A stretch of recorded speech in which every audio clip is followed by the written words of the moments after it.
انت بنيت اسم في مصر وعملت شركه وكبرت هذه الشركه ووصلت لحته كويسه جدا، واضطريت لظروف ما انك تبتدي من اول وجديد.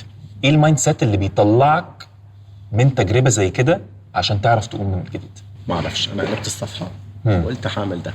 يعني انا ما اعرفش اعمل حاجه تانية اصلا غير ده. وفي نفس الوقت في ميزه مع كل الظروف السيئه اللي بتتعرض عليها، بتلاقي انه انت عندك بوتنشال في كده، في السواد كده بتلاقي نقطه نور كده ظريفه. ففي ناس بتقول لك تعال نعمل، تعال نساوي.